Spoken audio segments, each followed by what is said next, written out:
AP ముఖ్యమంత్రి చంద్రబాబు నాయుడు సతీమణి భువనేశ్వరి పూర్తిస్థాయి రాజకీయాల్లోకి ఎంటర్ అవ్వబోతున్నారా? రాబోయే రోజుల్లో ఎలాంటి పరిస్థితులనైనా ఎదుర్కోవటానికి భువనేశ్వరి ఇప్పటి నుంచే పొలిటికల్గా సిద్ధమవుతున్నారా? గడచిన ఏడాదిగా భువనేశ్వరి ప్రతి మూవ్మెంట్ పరిశీలిస్తే భవిష్యత్ రాజకీయానికి ఆమె ఇప్పటి నుంచే సిద్ధమవుతున్నారనే విషయం క్లియర్ కట్గా తెలుస్తోంది.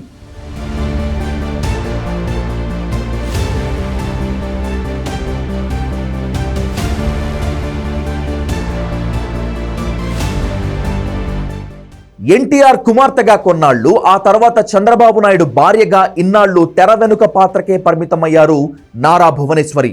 నందమూరి భువనేశ్వరి అనే పేరు నుంచి చంద్రబాబుని పెళ్లాడిన తర్వాత నారా భువనేశ్వరిగా మారినప్పటికీ ఆమె ఎన్నడూ ప్రత్యక్ష రాజకీయాల వైపు కన్నెత్తి కూడా చూడలేదు. 1995లో ఆగస్టు సంక్షోభం సమయంలో తండ్రికి వ్యతిరేకంగా ఆమె భర్తను సమర్థించినప్పటికీ అప్పుడు కూడా తెర వెనుకే ఉన్నారు.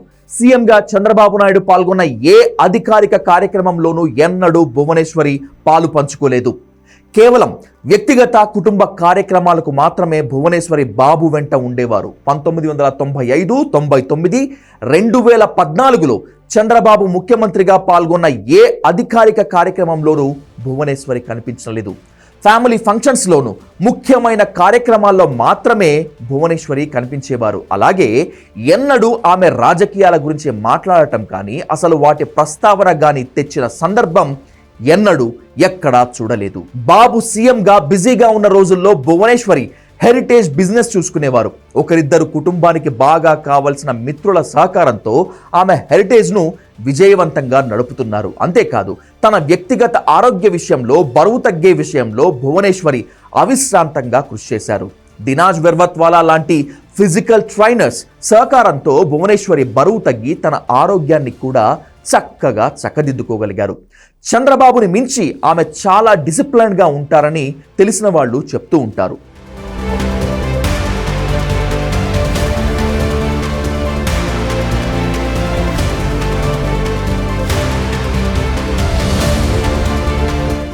హెరిటేజ్ బిజినెస్, ఎన్టీఆర్ ట్రస్ట్ కార్యకలాపాలు తప్ప భువనేశ్వరి టీడీపీ పార్టీ వ్యవహారాలు కానీ ప్రభుత్వ కార్యక్రమాల్లో కానీ ఎప్పుడూ జోక్యం చేసుకోలేదు. బాగా సన్నిహితులకు, ఒకరిద్దరు అధికారులకు బదిలీల్లోనూ, పోస్టింగుల్లోనూ ఆమె గతంలో చంద్రబాబుకు సలహాలు ఇచ్చారనే వదంతులు, ఆరోపణలు వినిపించాయే తప్ప ప్రత్యక్షంగా భువనేశ్వరి పాత్రను ఎవ్వరూ చూడలేదు. పార్టీ ఆర్థిక వ్యవహారాల వరకు మాత్రం ఆమె పర్యవేక్షించేవారని సీనియర్ నేతలు చెప్తుంటారు. డబ్బు విషయంలో చాలా కరాఖండిగా వ్యవహరిస్తారని, భువనేశ్వరితో పోలిస్తే డబ్బు విషయంలో చంద్రబాబు నాయుడు చాలా లిబరల్ అనే మాట కూడా టీడీపీలో అంతర్గతంగా వినిపిస్తూ ఉంటుంది. 2014లో భువనేశ్వరి ఒత్తిడి మేరకే చంద్రబాబు నాయుడు లోకేష్ని ఎమ్మెల్సీగా, ఆపై మంత్రిగా చేశారని టాక్.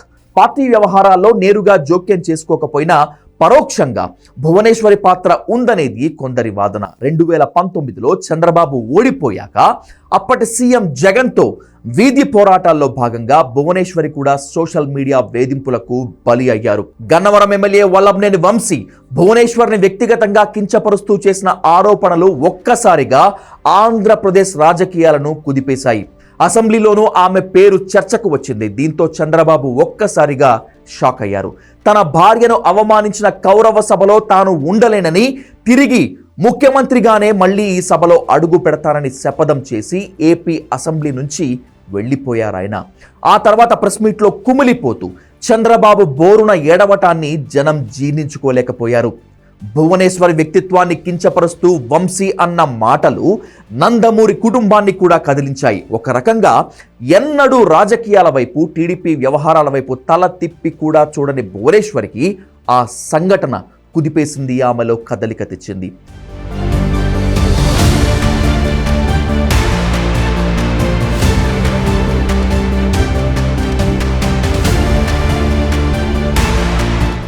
స్కిల్ డెవలప్మెంట్ కేసులో చంద్రబాబుని అరెస్ట్ చేసి 52 రోజులు జైల్లో పెట్టిన సంఘటన భువనేశ్వరిని రాజకీయాల వైపు నడిపించింది. చంద్రబాబు జైల్లో ఉన్నంతకాలం భువనేశ్వరి తాను రాజమండ్రిలోనే ఉంటూ ఆయనకు కావాల్సినవన్నీ ఏర్పాట్లు చేస్తూ నిత్యం మీడియాతో, పార్టీ నేతలతో సంప్రదింపులు జరుపుతూ ఉండేవారు. ఒకానొక సమయంలో చంద్రబాబు కనుక ఎన్నికల వరకు జైలు నుంచి రాకపోతే భువనేశ్వర్కి పార్టీ పగ్గాలు అప్పచెప్పి ఎన్నికల్లో ఆమెను జనంలో తిప్పాలనే ప్రతిపాదన కూడా వచ్చింది. చంద్రబాబు జైల్లో ఉన్న సమయంలో తరచూ మీడియాతో మాట్లాడుతూ సహజంగా ఉన్న బెరుకుని కూడా పోగొట్టుకున్నారు భువనేశ్వరి.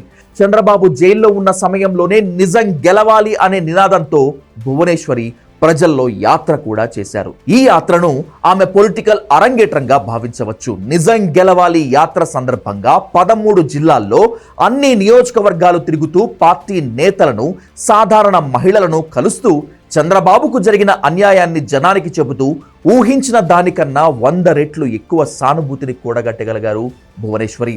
చంద్రబాబు అంచనాలకు కూడా అందనంతగా జనంలోకి వెళ్లిపోయారు ఆమె. ఆ తర్వాత ఎన్నికల్లో కూడా పార్టీకి పూర్తి స్థాయి ప్రచారం చేశారు. కుప్పం నియోజకవర్గ బాధ్యతలు భువనేశ్వర్ స్వీకరించారు. ఆ సందర్భంగా చంద్రబాబు ఇంకెన్నాళ్ళు నేను పోటీ చేస్తే ఎలా ఉంటుంది అంటూ జనాన్ని ప్రశ్నించారు ఆమె.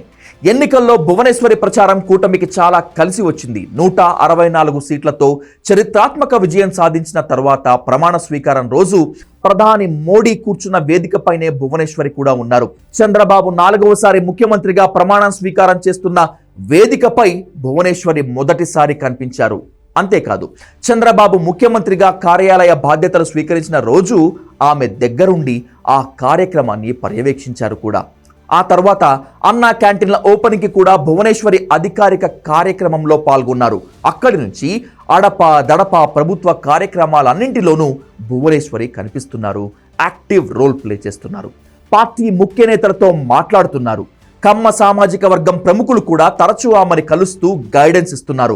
పాలనా వ్యవహారాలు, పథకాలపై ఆమె అవగాహన పెంచుకుంటున్నారు. ఎప్పుడైనా అనివార్య లేదా అత్యవసర పరిస్థితులు గనుక వస్తే సీఎం బాధ్యతలు నిర్వహించడానికి, పార్టీ పగ్గాలు చేతిలోకి తీసుకోవటానికి కూడా సిద్ధంగా ఉంటారని పార్టీలోనే కొందరు చెప్తున్నారు. ఇప్పుడున్న కూటమి సర్కార్లో లోకేష్కి ప్రభుత్వ పగ్గాలు ఇస్తే వ్యతిరేకత రావచ్చు. అంతేకాదు, పవన్ కళ్యాణ్ ఉండగా లోకేష్కు బాధ్యతలు ఎలా ఇస్తారంటూ కాపు సామాజిక వర్గంతో పాటు ఇతర ఎమ్మెల్యేలు అడ్డం తిరగవచ్చు. అదే భువనేశ్వరి అయితే అందరికీ ఆమోదయోగ్యంగా ఉంటుంది. ఇవన్నీ కేవలం అంచనాలు, ఊహలు మాత్రమే. అయితే టీడీపీలో భువనేశ్వరి పేరిట మరో పవర్ సెంటర్ సిద్ధమైందనేటువంటిది మాత్రం నిజం. భువనేశ్వరి సోదరి పురంధరేశ్వరి 10 ఏళ్ల పాటు కేంద్ర మంత్రిగా పనిచేశారు. మొన్న కూడా కేంద్ర మంత్రి పదవి త్రుటిలో తప్పిపోయింది. ఇండియాలో అత్యంత సీనియర్ పొలిటీషియన్ 4 సార్లు ముఖ్యమంత్రి భార్య అయ్యుండి తానెందుకు ఇంటికి పరిమితమైపోవాలని భువనేశ్వరి అనుకుని ఉండొచ్చు. ఇప్పుడు హెరిటేజ్ బిజినెస్ మొత్తం లోకేష్ భార్య బ్రాహ్మణి చూసుకుంటున్నారు. భువనేశ్వరికి వ్యాపార బాధ్యతలు కూడా తగ్గిపోయాయి. ఆమె కేవలం హెరిటేజ్ డైరెక్టర్గా మాత్రమే ఉన్నారు. ఇప్పుడు సమయం దొరికింది కనుక, అనుభవం కూడా వచ్చింది కనుక పార్టీ వ్యవహారాలపై పట్టు సాధిస్తే ఏ సమయంలోనైనా అక్కరకు రావచ్చని అన్ని రకాలుగా సిద్ధమవుతున్నారు భువనేశ్వరి.